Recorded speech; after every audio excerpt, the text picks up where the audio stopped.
అబ్బాయి ఎక్కడున్నాడు సుమిత్ర? కొంచెం ఒక్కసారి పిలు. ఈరోజు ఆరోగ్యం ఏమాత్రం సహకరించడం లేదు. పొలానికి వాడు వెళ్ళొస్తాడేమో అడుగుతాను. తయారవుతున్నాడండి, వస్తున్నాడు. నేను చూస్తూనే ఉన్నా. ఈ మధ్య మీరు మరీ మరీ బలహీనమైపోతున్నారు. నాకు కూడా ఆరోగ్యం అంతంత మాత్రంగానే ఉంది, నిజం చెప్పాలంటే. అందుకే అబ్బాయికి పొద్దున్నే చెప్పుంచాను, ఈరోజు నువ్వే పొలానికి వెళ్ళాలి అని. ఈ పాటికి తయారై వస్తూ ఉంటాడు.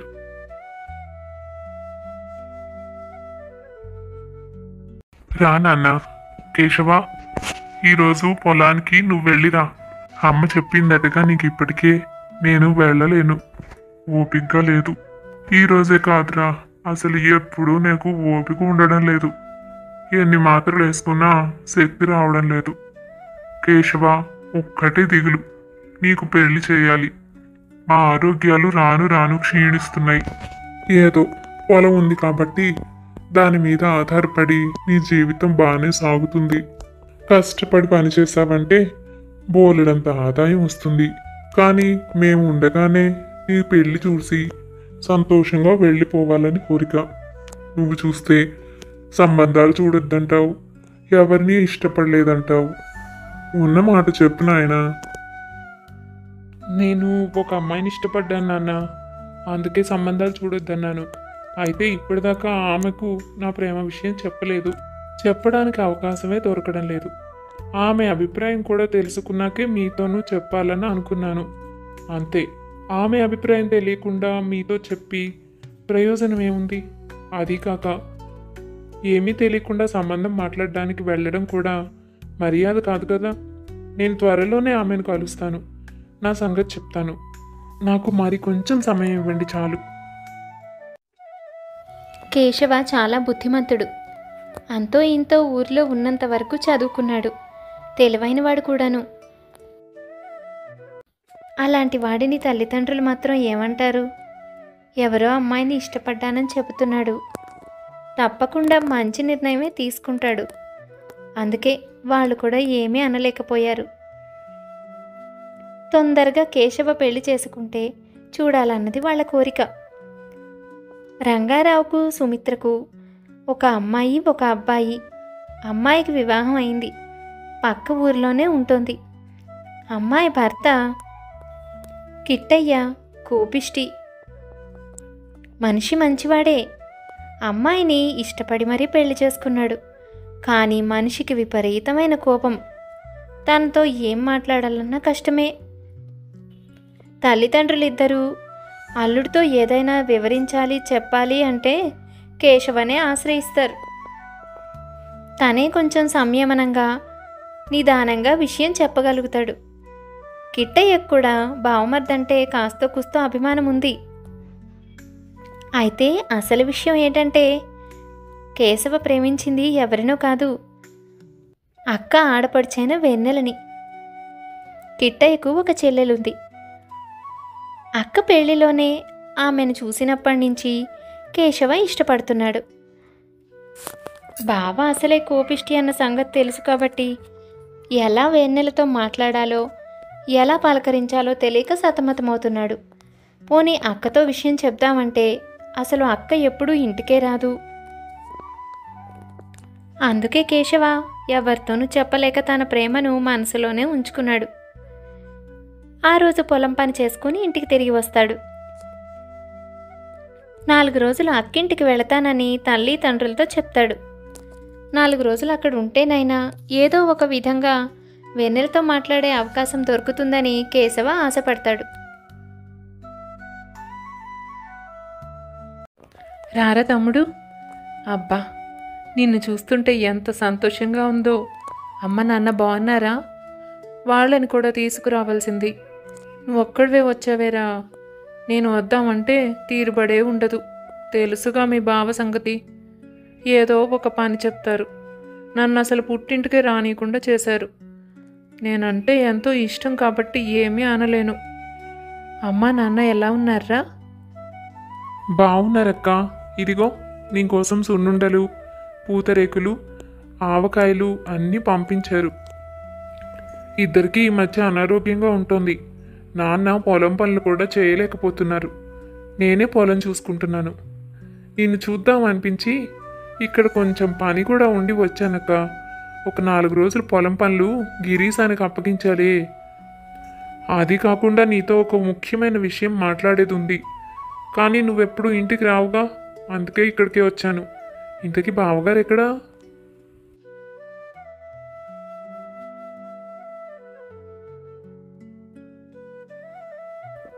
కేశవ, ఎలా ఉన్నావు? పెళ్ళయ్యాక ఇన్నాళ్ళకి మీ అక్క గుర్తొచ్చిందా మీకు?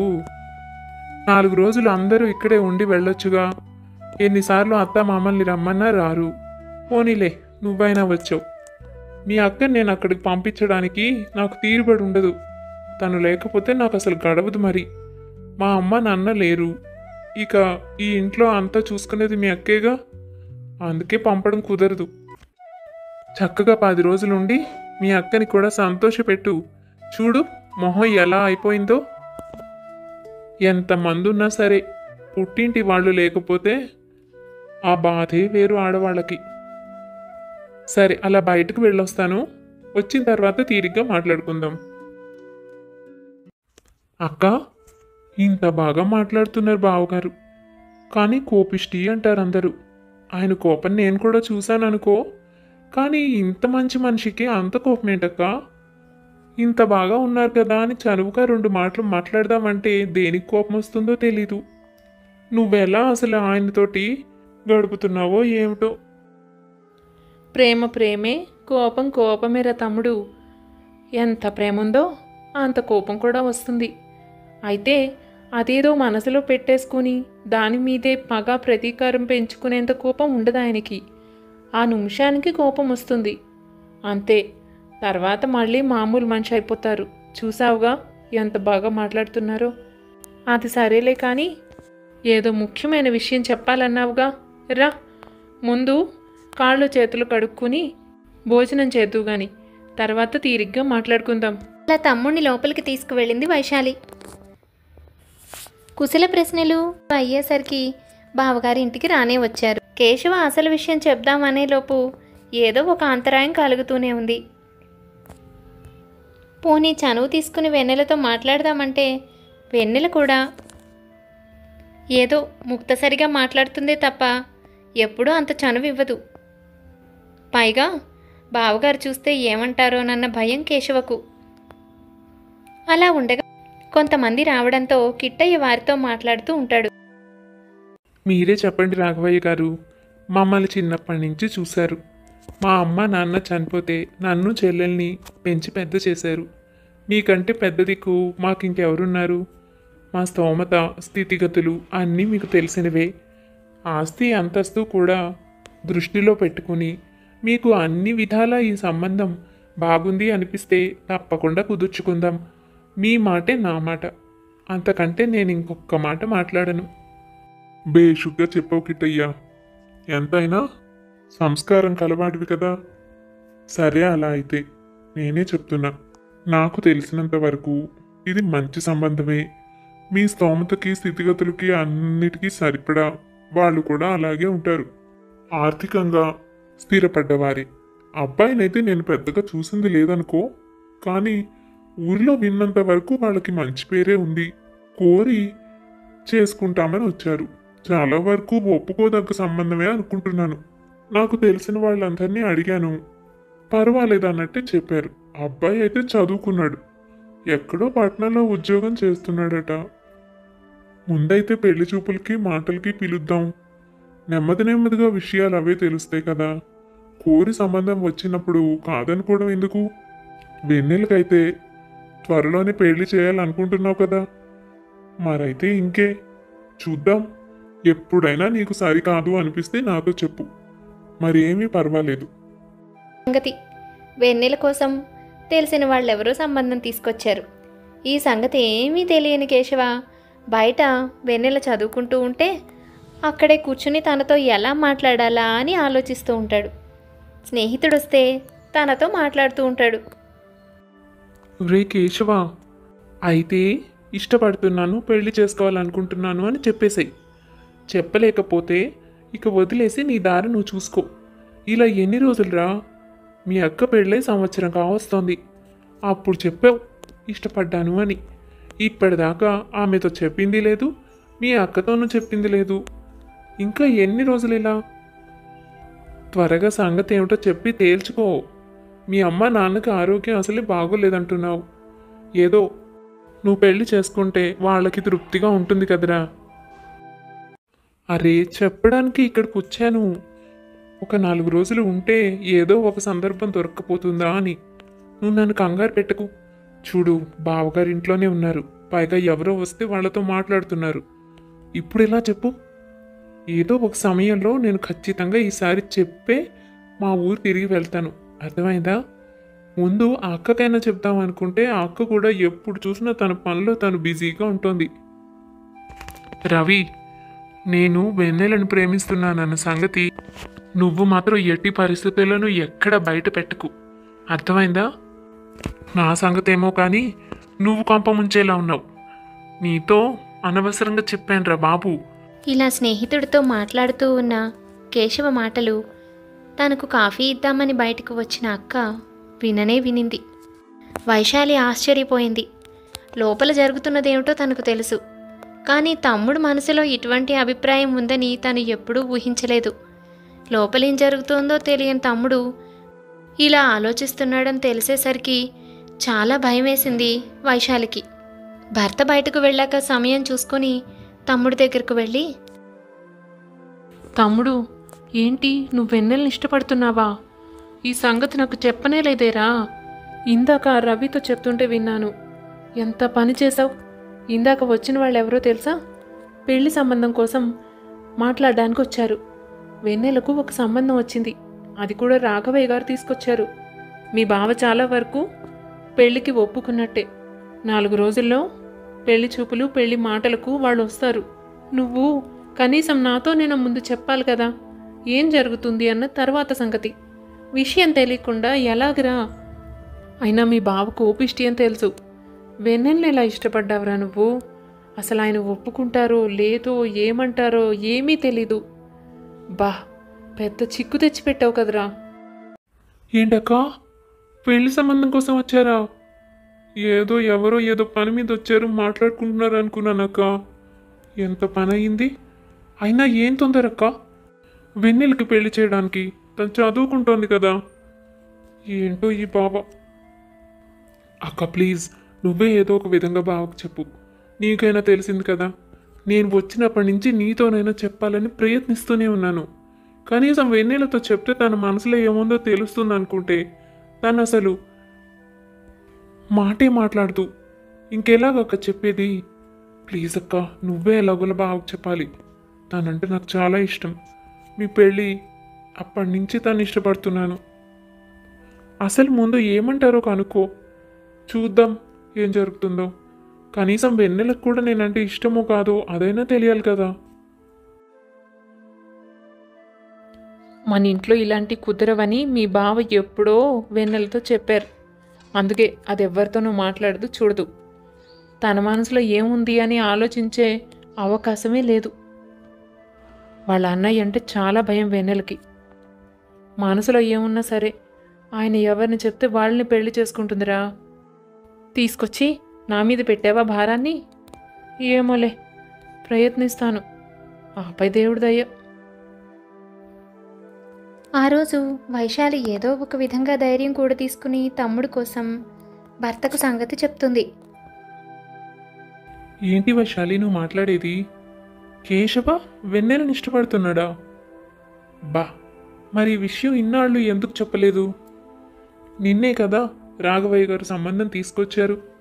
అబ్బాయి చాలా బుద్ధిమంతుడని, పట్టణంలో ఉద్యోగం చేస్తున్నాడని అన్నీ నువ్వు కూడా విన్నావు కదా.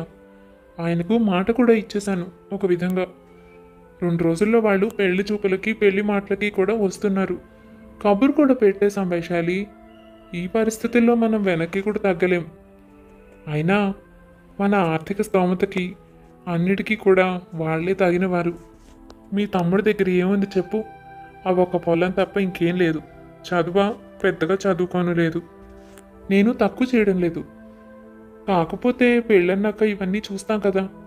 నువ్వంటే వేరు, కానీ ఆడపిల్లని ఇచ్చుకునే చోటకి ఖచ్చితంగా ఆస్తి అంతస్తు చూడవలసిందే, నీకు తెలియంది కాదు. పోనీ నాకు ఇంకొంచెం ముందు తెలిసినా దీని గురించి ఆలోచించేవాణ్ణేమో. ఇప్పుడు నేను వెనక్కి రాలేను. రాఘవయ్య గారి దగ్గర మాట పోతుంది. వెన్నెల ఎవరిని ఇష్టపడదు అనే నమ్మకంతోనే నేను దీనికి సిద్ధపడ్డాను. కానీ ఈ విధంగా సమస్య వస్తుందని నేను ఊహించనే లేదు. కేశవకి ఏదో ఒకటి నచ్చచెప్పు. ఈ సంబంధం చాలా వరకు ఖాయం అయినట్టే. వెన్నెలపై ఆలోచనలు మార్చుకోమని చెప్పు. ఇంతకంటే నేనేం చేయలేను. నువ్వేమీ అనుకోనంటే ఒకటి చెప్తాను. వాళ్ళ పరిస్థితులకు తగ్గట్టుగా ఎవరో ఒక అమ్మాయిని చూసి పెళ్లి చేసుకోమను. మరోలా అనుకోకు వైశాలి. ఇక్కడి దాకా వచ్చింది కాబట్టి ఈ మాట చెప్పక తప్పడం లేదు. దీనిని మరింత సాగతీశారంటే నా సంగతి మీ అందరికీ తెలుసు. కాబట్టి ఇక్కడితో ఈ విషయాన్ని వదిలేయడం అందరికీ మంచిది. కిట్టయ్య ఇలాగే అంటాడని, కానీ ఏదో కొంచెమైనా ఆలోచించకపోతారా అని తమ్ముడు కోసం ప్రయత్నించింది. కానీ అది ఫలించలేదు. కేశవకు బావ చెప్పిన మాటలు చెప్పక తప్పలేదు వైశాలికి. కేశవ చాలా బాధపడ్డాడు. తను ఇంకొంచెం ముందు చెప్పుంటే ఫలితం ఎలా ఉండేదో ఊహించుకుంటేనే చాలా బాధ కలిగింది కేశవకు. అక్కడికి ఏదో ఒక విధంగా చెప్పాలని ఇక్కడికి వచ్చి ఉన్నాడు. కానీ ఇంతలోనే విషయం చేదాటిపోయింది. కేశవ చాలా బాధపడ్డాడు. తిరిగి తన ఊరు వెళ్ళిపోవాలని అనుకుంటాడు. వైశాలి చాలా బాధపడుతుంది. పాపం తమ్ముడు నిరాశతో తిరిగి ఊరు బయలుదేరిపోయాడు. తనకు ఏం చేయాలో పాలుపోలేదు. భర్త మాటని కాదని అనలేదు. తమ్ముడి బాధని చూడలేదు. దిగాలుగా కూర్చుని ఆలోచిస్తూ ఉంటుంది వైశాలి. అప్పుడు వెన్నెల అక్కడికి వచ్చి, వదినా, ఎందుకని అలా దిగాలుగా కూర్చున్నావు? కేశవ ఎందుకంత హడావిడిగా ఉన్నట్టుండి ఇక్కడి నుంచి వెళ్ళిపోయారు వదినా? ఏం జరిగింది?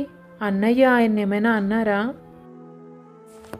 జరిగిన సంగతి అంతా చెప్పి వెన్నెల మనసు పాడు చేయడం ఎందుకు అనుకున్న వైశాలి ఏమీ చెప్పలేక మౌనంగా ఏమీ లేదన్నట్టు ఉండిపోయింది. అప్పుడు వెన్నెల, నువ్వేమీ అనుకోనంటే ఒక విషయం చెప్తా వదినా. ఇంతకాలం చెప్పడానికి నాకు ధైర్యం రాలేదు. కానీ ఇప్పుడు చెప్పకపోతే ఏమవుతుందో అన్న భయం వేస్తోంది. నాకు కేశవ అంటే ఇష్టం. ఎప్పటి నుంచో ఈ మాట ఆయనతో కానీ అన్నయ్యతో కానీ నీతో కానీ చెప్పాలనుకున్నాను. అన్నయ్యతో చెప్పడానికి ధైర్యం లేదు. నీతో చెబితే నువ్వేమంటావో అని భయం. ఇక ఆయనతో అయితే అసలు మాట్లాడడానికి కుదరదు. ఇప్పుడు మన ఇంట్లో 2 రోజులు ఉన్నారా, కానీ మాట్లాడదామంటే అన్నయ్య చూస్తే ఏమంటాడో అని భయం. అందుకే నేను చెప్పలేకపోయాను. ఆయన మనసులో నా గురించి ఏముందో తెలీదు. కానీ నిన్న ఏదో పెళ్లి సంబంధం వచ్చిందంట కదా, అన్నయ్య చెప్పాడు. ఇంకో 2 రోజుల్లో వాళ్ళు పెళ్లి చూపులకు కూడా వస్తున్నారని. ఇక ఇప్పుడు కూడా నేను మాట్లాడకపోతే ఏం జరుగుతుందో అని భయపడి నీతో చెప్తున్నాను. ప్లీజ్ వదినా, నువ్వే అన్నయ్యకు నా సంగతి చెప్పవా? ఎలాగైనా ఈ పెళ్లి చూపులు ఆపాలి. వెన్నెల చెప్పింది విన్న వైశాలికి మతిపోయింది. ఒక పక్క తమ్ముడే బాధపడుతున్నాడు అనుకుంటే ఇక్కడ ఆడపడుచు అదే పరిస్థితుల్లో ఉంది. ఒక్కరిపై ఒకరు ఇంత ప్రేమ పెంచుకుని చెప్పుకోకుండా ఎవరికీ చెప్పకుండా ఇంతదాకా తీసుకొచ్చారు. విషయం చెప్తే భర్త ఏమంటాడో తనకి ముందే తెలుసు. సంగతి వెన్నెలతో చెప్పాలి. అసలు ఈ సమస్యని ఎలా తీర్చాలి అని తల పట్టుకుంది వైశాలి. వెన్నెల, మీ అన్నయ్య సంగతి నీకు తెలుసు కదా. ఈ పరిస్థితుల్లో ఇటువంటి మాటలు చెప్పామంటే చాలా కోపడతారు. ఇప్పటికే ఊర్లో మాట ఇచ్చేశారు. వాళ్ళు పెళ్లి మాటలకి వచ్చేస్తున్నారు కూడా. ఇప్పుడు మీరు రావద్దని చెప్తారా? నువ్వే చెప్పు. చూద్దాం ఏం జరుగుతుందో. అయినా నీకంత ఇష్టం ఉన్నప్పుడు నాతో చెప్పు ఉండాల్సింది కదా. నేనైనా ఒకసారి మాట్లాడుండేదాన్ని. ఇప్పుడు పెళ్లి మాటలకు కూడా వస్తుంటే మనం ఆపలేమమ్మా. సరే, చూద్దాం ఏం జరుగుతుందో. నువ్వు ధైర్యంగా ఉండు. అయినా మాకు పెద్దగా ఆస్తులేమీ లేవు. నువ్వు ఆ ఇంట్లో కష్టపడతావు వెన్నెలా. కేవలం పొలం మాత్రమే ఉంది. దాంట్లో వ్యవసాయం చేశాక ఎంత ఆదాయం వస్తుందని. ఇక్కడ ఉన్న భోగభాగ్యాలు అక్కడ ఉండవు. నీకు అటువంటి జీవితం కంటే ఇప్పుడు అన్నయ్య చూసిన సంబంధమే మంచిది. అబ్బాయి పట్నంలో ఉద్యోగం చేస్తున్నాడు కదా, ఆస్తి పాస్తి బాగానే ఉంది. అటువంటి చోటే నువ్వు సుఖపడతావు. ఈరోజు ఉండి రేపు పోయే డబ్బు కోసం విలువ ఎలా ఇస్తాం వదినా? ఇవాళ లేకపోవచ్చు, రేపొద్దున్న కేశవ కూడా సంపాదించొచ్చుగా. ఎవరికి తెలుసు? వ్యవసాయం అయితే మాత్రం పంటలు బాగా పండితే అందులోనూ ఆదాయం బాగా వస్తుందిగా. కావాలంటే నేను కూడా ఉద్యోగం చేస్తా, చదువుకున్నా కదా. అలా ఇద్దరం కలిసి ఆస్తులు కూడా కూడబెట్టచ్చు. డబ్బుకి విలువిస్తామా? ఈరోజు వీళ్ళ ఆస్తి పరులు అయి ఉండొచ్చు, ఏదో ఒకరోజు అది పోదని నమ్మకం ఏముంది? కానీ కేశవ ఉండే విధానం, మాట అన్నీ ఎంతో పద్ధతిగా ఉంటాయి. చాలా గౌరవంగా ఉంటాడు. అందుకనే తనని ఇష్టపడ్డాను. నువ్వన్నది నిజమే కావచ్చు. ఇప్పుడు చెప్తే అన్నయ్య ఏమంటాడో ఏమో. అలాగని మనసు చంపుకుని ఇంకో పెళ్లి చేసుకోవాలా వదినా? ఒకవేళ అన్నయ్యకి కేశవ అంటే ఇష్టం లేకపోతే నేను పెళ్ళే చేసుకోను. అంతేకాని ఇంకొకరిని మాత్రం బలవంతంగా పెళ్లి చేసుకోను. అన్నయ్య నన్ను అడిగితే ఈ సంబంధం నాకు ఇష్టం లేదని చెప్పేస్తాను. ఏమైనా అనని, అన్నయ్య కోపం వచ్చినా పర్వాలేదు. ఇలా చెప్పి వెన్నెల బాధపడుతూ లోపలికి వెళ్ళిపోతుంది. అసలు సంగతి వైశాలి వెన్నెలతో చెప్పలేదు, కేశవ కూడా తనను ఇష్టపడుతున్నాడని. ఆ మాట చెప్తే వెన్నెల బాధ మరింత పెరుగుతుంది. ఆ విషయం తెలుసు కాబట్టి మౌనంగా వెన్నెలకే నచ్చ చెప్పాలని చూసింది వైశాలి. అయితే ఇద్దరు బాధను చూసి వైశాలి చాలా బాధపడింది. ఏ విధంగా వీళ్ళిద్దరికీ న్యాయం చేయగలనా అని రకరకాలుగా ఆలోచించసాగింది. మరైతే వెన్నెల కేశవ ఒకటవుతారా? కథలో తర్వాత ఏం జరుగుతుంది తెలియాలంటే వచ్చే భాగం వరకు ఎదురు చూడాల్సిందే. కథ నచ్చింది కదూ? అయితే తప్పకుండా లైక్ చేసేయండి. మరింకెన్నో మంచి మంచి కథల కోసం మా ఛానల్ని సబ్స్క్రైబ్ చేసుకోండి. కథ రెండో భాగంలో మళ్ళీ కలుద్దాం.